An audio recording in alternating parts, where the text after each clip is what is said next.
আসসালামু আলাইকুম ষষ্ঠ শ্রেণীর শিক্ষার্থী। গতদিন আমরা আলোচনা করেছিলাম লেসন 12 এর এই প্যাসেজটা পড়েছিলাম, রাইট? এই প্যাসেজটা পড়া হয়েছিল। আজকে আমরা এই B1 এই সেকশন থেকে আমরা একটু উত্তর করব। Complete the dialogue below and act it out in pairs. তো নিচে কিছু ডায়ালগস দেওয়া আছে এ বি করে, এবং এই ডায়ালগসগুলোর মাঝখানে আবার কিছু জায়গায় শূন্যস্থান রয়েছে, সেগুলোকে আপনাকে পূরণ করতে বলেছে। এটা জোড়ায় জোড়ায় পূর্ণ করতে বলেছে, মানে জোড়ায় জোড়ায় দুইজনে আলোচনা করে, আপনার বন্ধুর সাথে আলোচনা করে এটা পূর্ণ করার কথা বলা হয়েছে। সো আমরা এটা করছি। আপনারা যারা আগের ক্লাসটা পার্ট 1টা দেখেন না এই লেসন 12 এর উপর, তাহলে একটু ওইটা দেখে আসবেন, আপনার জন্য ইজি হবে। হ্যাঁ, ওকে।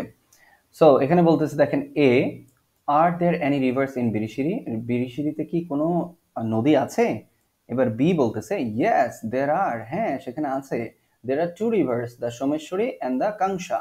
সেখানে দুইটা নদী আছে, একটা হলো সোমেশ্বরী নদী আর একটা হলো কাংসা নদী। এ বলতেছে, are there any hills in Birishiri? বিরিশিরিতে কি কোনো পাহাড় আছে? তখন বি বলতেছে, এখানে দেখেন শূন্যস্থান ছিল। হ্যাঁ, সো আমরা উপরের এই যে ইয়েস দেয়ার আর, এইটাতে যেমন দেখছি না, এইভাবে এখানে পূরণ করতে পারি। হ্যাঁ, আমি লিখে দিয়েছি, আপনারা সুন্দর করে লিখে নেবেন। ইয়েস দেয়ার ইজ, হ্যাঁ সেখানে আছে। তো it's called ceramic hill, it's called ceramic hill. তো ওখানে একটা সিরামিক হিল রয়েছে, যেটাতে আমরা চীনা মাটির যে পাহাড় বলে আর কি, সেটা। ওকে, তারপরে আবার এ বলতেছে, can I see any other hills from there? ওখান থেকে কি আমি অন্য কোনো হিলস দেখতে পারবো?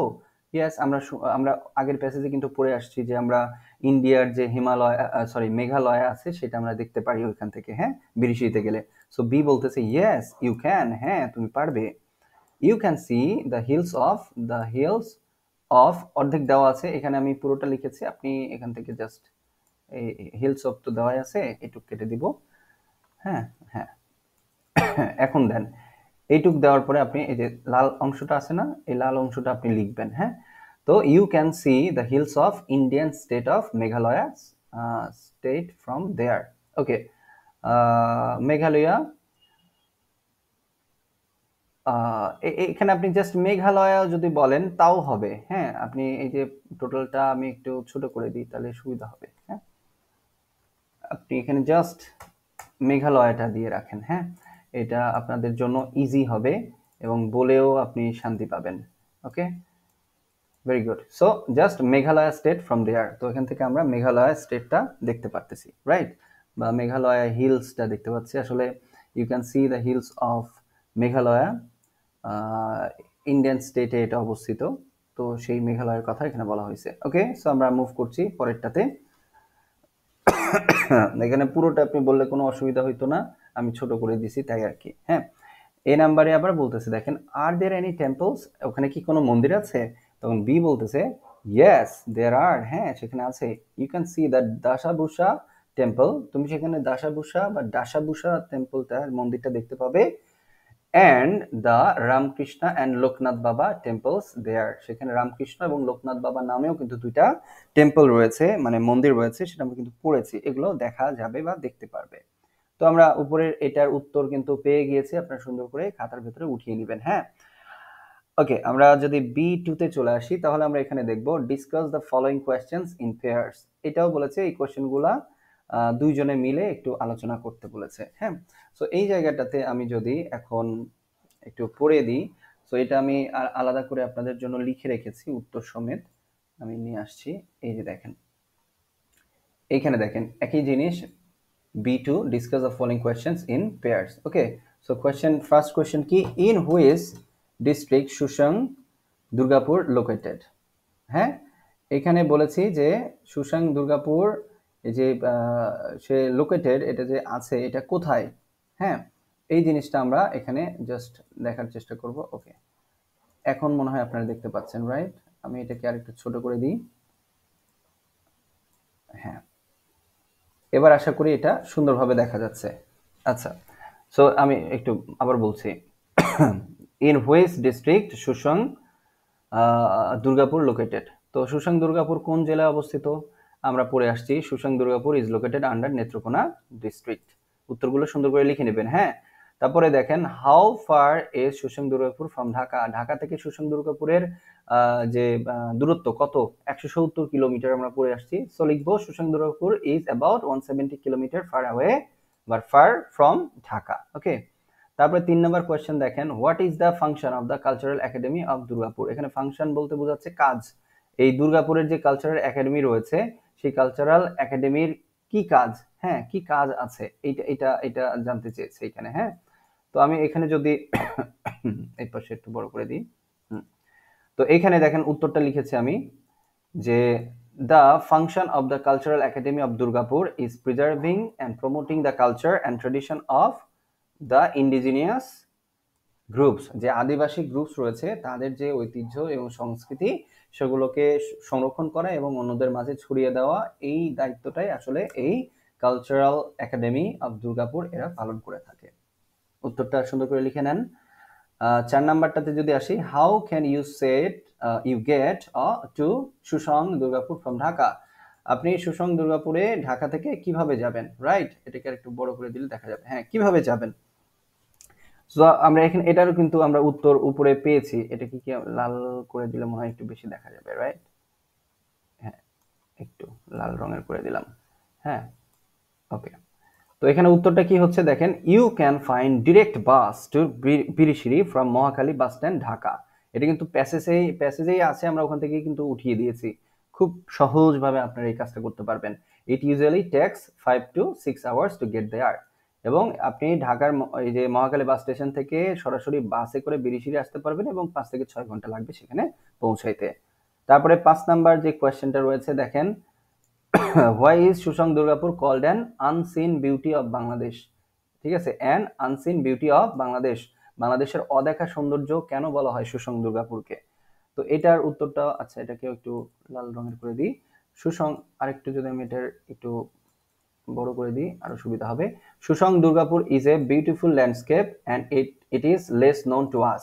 সুসং দুর্গাপুরে রয়েছে অনেক সুন্দর একটি দিগন্তের সৌন্দর্য এবং এটা খুবই অল্প মানুষ চেনে বা আমাদের কাছে অজানা, তাই it is called an unseen beauty of Bangladesh. এই জন্যই এটাকে অদেখা সৌন্দর্য, বাংলাদেশের অদেখা সৌন্দর্য বলা হয়। প্রশ্নটা এতটুকু লিখলেই এনাফ, কথাটা আপনি ঘুরিয়ে ফিরে অন্যভাবেও লিখতে পারেন, নো প্রবলেম। আমি চেষ্টা করি যতটা সহজে আপনাদেরকে এই কোয়েশ্চেনগুলোর উত্তর দেওয়া যায়। সো আশা করি এগুলো বুঝতে পেরেছেন। দ্রুত লিখে ফেলেন উত্তরগুলো, যেখানে পজ করে আপনারা চাইলে উত্তরগুলো লিখতে পারবেন। ওকে, সো আমি এবার চলে আসছি আমাদের পরের যে পার্টটা, সেটা সি নাম্বার। এই সি নাম্বার এটা আমরা একটু দেখব। তো এখানে দেখেন, match the phrases with the meanings. এইখানে যে ফ্রেজগুলো রয়েছে, এই যে এই পাশের এই ফ্রেজগুলা মিনিং অনুযায়ী এই পাশের সাথে কি করতে হবে, এই ফ্রেজেস এই মিনিং এর সাথে মিলাইতে হবে। ওকে, সো আমি এখানে দেখেন কালার দিয়ে সুন্দর করে আলাদা আলাদা করে ম্যাচিং করে রাখছি। তারপরে নিচে দেখেন আবার আমি লিখে দিয়েছি, সো আপনাদের জন্য যেন ইজি হয়। আমি পড়ে দিচ্ছি, আপনারা এর ভেতরেই একটু দেখেন, পড়ে দিচ্ছি, এটা শুনেন, তারপরে আপনারা লিখে নেবেন। হ্যাঁ, ওকে। সো প্রথমটা 1 নম্বরে কি বলছে, আই ক্যাচিং ডেস্টিনেশনস। সো আচ্ছা, আই ক্যাচিং ডেস্টিনেশনস যদি বলা হয় তাহলে কি হবে, সেটা চোখ ধাঁধানো বা আপনার চোখে অ্যাট্রাক্ট করে খুব বেশি। হ্যাঁ, এরকম কোন একটা প্লেস বোঝাচ্ছে, কোন একটা স্থান বোঝাচ্ছে, সেটাকে আমরা কি বলবো, places that draws one's attention. সেই ধরনের প্লেস বা স্থান যেটা একজন মানুষের মনোযোগ আকর্ষণ করে, তাকে আমরা বলবো আই ক্যাচিং ডেস্টিনেশন। সো একের সাথে মিলতেছে সি, বোঝা গেছে, একের সাথে সি। গ্রিন রিমোট কান্ট্রিসাইড মানে হচ্ছে সবুজ দূরবর্তী গ্রামীণ এলাকা। সো এটার সাথে মিলে যাচ্ছে দেখেন ই, a rural and distant place full of plants and trees. তো একটি গ্রামীণ এবং দূরবর্তী কোনো একটা জায়গা যেখানে অনেক গাছপালায় একদম পরিপূর্ণ। ওকে, সো উত্তরটা হচ্ছে 2 এর সাথে ই। এবার 3টা হলো কি, ক্রিস্টাল ক্লিয়ার। ক্রিস্টাল বলতে আমি বলেছি কাঁচের মতো, ক্লিয়ার বলতে স্বচ্ছ, কাঁচের মতো স্বচ্ছ, তাহলে কি দিব, সি থ্রু, যেটার মাধ্যমে দেখা যায়। হ্যাঁ, মানে কাঁচের মাধ্যম বা কাঁচের মধ্য দিয়ে আপনি এপার ওপার দেখতে পারবেন একটা স্বচ্ছ কাঁচের মধ্যে দিয়ে, ঠিক সেরকম এখানে বোঝানো হচ্ছে। সো 3 নাম্বারের উত্তরটা হচ্ছে 3 এর সাথে এটা হবে। হ্যাঁ, 3+A। তারপর পিক্টোরিয়াল মাউন্টেন ভ্যালি, তো মানে ছবির মতো সুন্দর পর্বত উপত্যকা, এটার কথা বলা হচ্ছে আর কি। এটার সাথে মিলে যায় দেখেন, a plain land between two hills that look like a picture. দুই পাশে ধরেন দুইটা হিল রয়েছে, পাহাড় রয়েছে, মাঝখানে একটা সুন্দর সমভূমি রয়েছে। সো দেখতে কিন্তু চমৎকার লাগবে। এইটাকেই বলা হচ্ছে এই পিকটোরিয়াল মাউন্টেন ভ্যালি। তো 4 এর সাথে এফ। এবার 5 এর সাথে মোডেস্ট মুভমেন্ট। মোডেস্ট মানে আমি বলেছিলাম, মোডেস্ট মানে হচ্ছে খুব শান্তশিষ্ট। তো মোডেস্ট মুভমেন্টের সাথে যাচ্ছে দেখেন জেন্টল ফ্লো। জেন্টল মানেও কিন্তু ভদ্র বা শান্তশিষ্ট বোঝাচ্ছে। এখানে ফ্লো মানে ধারা, মানে শান্তভাবে বয়ে চলা ধারা। সো মোডেস্ট মুভমেন্টের সাথে জেন্টল ফ্লো। 5 এর সাথে ডি। ওকে, সো এবার 6 অ্যালুরিং অথবা অ্যালারিং ন্যাচারাল লাভলিনেস। এখন এইখানে আপনাকে বুঝতে হবে, দেখেন the loveliness of nature the apples to a viewer, মানে অ্যালারিং বলতে বোঝাচ্ছে লোভনীয়। হ্যাঁ, এই যে এটা মানে হলো লোভনীয়, লোভনীয় প্রাকৃতিক লাভলিনেস বা সৌন্দর্য বোঝাচ্ছে। হ্যাঁ, ভালো লাগার যে প্রাকৃতিক দৃশ্য সেগুলা। তো এটার সাথে যাচ্ছে জি নাম্বারটা, the loveliness of nature that appeals to viewer.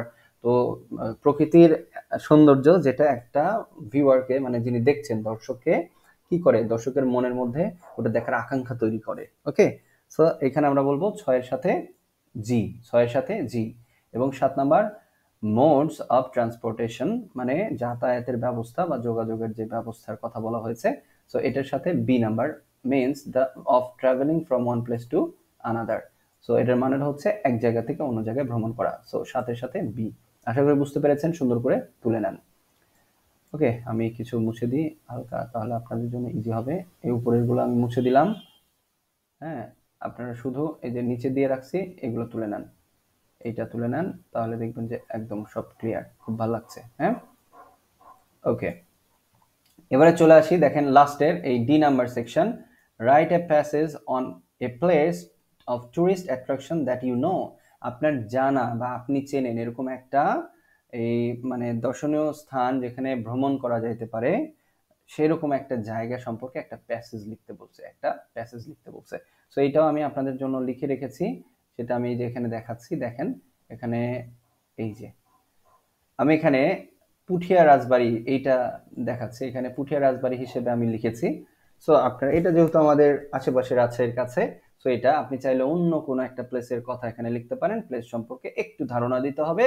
আর কেমন করে লিখবেন, যেমন আমরা উপরে শোষং দুর্গাপুর সম্পর্কে যেমন দেখলাম না, প্যাসেজটা পড়ে আসছি গত ক্লাসে, ঠিক সেরকম ভাবে ওইটার আদলে আপনাকে লিখতে হবে। তো আমি এখানে আমার মতো করে বা একটু সহজ করে লেখার বা এখানে দেওয়ার একটা চেষ্টা করেছি। দেখুন আমি পড়ে দিচ্ছি, বাংলা সহ আছে, আপনারা এটা পজ করে পড়ে নিতে পারবেন। তারপর আমি একবার পড়ে দিচ্ছি, জাস্ট ইংলিশটা পড়ে দিব। হ্যাঁ, Puthia Rajbari is a grand palace located in Puthia in Rajshahi district of Bangladesh. আচ্ছা, বাংলা বলি, বাংলাদেশ এই যে রাজশাহী জেলার পুঠিয়া অবস্থিত একটি মহৎ প্রাসাদ বা বড় একটা প্রাসাদ এটা।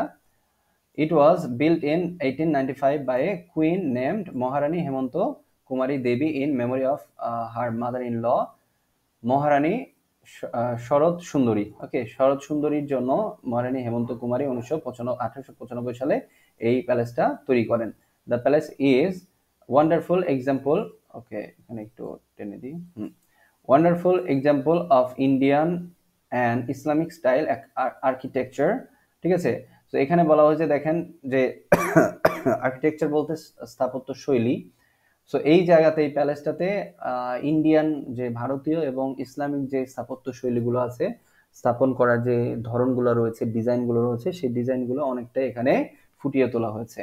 ঠিক আছে, it has beautiful decorations and large countryside. এটার অনেক সুন্দর যে সাজানো গোছানো একটা ব্যাপার রয়েছে। এবং রাজবাড়ির যে বাইরে যে একটা কান্ট্রিসাইড বলতে আসলে কার্টিয়ার্ড, নট কান্ট্রিসাইড, কার্টিয়ার্স বলতে বোঝাচ্ছে যে বাইরের যে ইয়েটা, কোর্টিয়ার্স, আমরা যে উঠান বলি অথবা সামনের যে একটা মাঠের মতো অবস্থা, এটা বোঝানোর চেষ্টা করছে। হ্যাঁ, there are also several temples and buildings in the complex. এই পুরা রাজপ্রাসাদের ভেতরেও কয়েকটা আরো ছোট ছোট জিনিসপত্র রয়েছে, তার ভেতরে রয়েছে কিছু মন্দির, showing the rich history and culture of the area, এবং যেগুলো এই এরিয়ার যে একটা সমৃদ্ধ রিচ হিস্ট্রি, একটা ইতিহাস রয়েছে এবং সংস্কৃতি রয়েছে বা ঐতিহ্য রয়েছে, সেগুলা প্রকাশ করে। Now it has a museum where you can learn about the history of Puthia and its surrounding areas. তো এখন এটাকে একটা মিউজিয়াম বা জাদুঘর হিসেবে ধরা হয়, যেখানে আপনি পুঠিয়ার বিভিন্ন ইতিহাস সম্পর্কে জানতে পারবেন এবং পুঠিয়ার আশপাশ সম্পর্কে জানতে পারবেন। Two reach Puthia Rajbari from Rajshahi সাহেব Bazar 0 point follow this steps.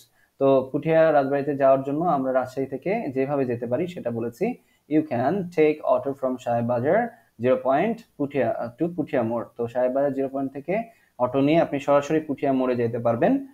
এছাড়াও আমরা কিন্তু এই যে বাসে করেও যাইতে পারি। হ্যাঁ, it's about 30 kilometre far from 0 point. 0 point থেকে 30 কিলোমিটার মতো গেলে পুঠিয়ার এই মোড় পর্যন্ত আমরা যাব এবং তারপর থেকে then you need to go 1 kilometre more to reach Puthia Rajbari from Puthia মোড়। ওই মোড় থেকে আর 1 কিলোমিটার ভেতরের দিকে যদি আপনি যান ডান দিকে, তাহলেই আপনি কিন্তু এই রাজবাড়িতে পৌঁছে যাবেন।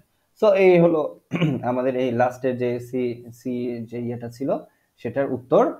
আশা করি আপনারা বুঝতে পেরেছেন। নিজের মতো করেও লিখতে পারেন অথবা এটাও তুলে নিতে পারেন। সবাই ভালো থাকবেন, সবার সুস্থতা কামনা করছি।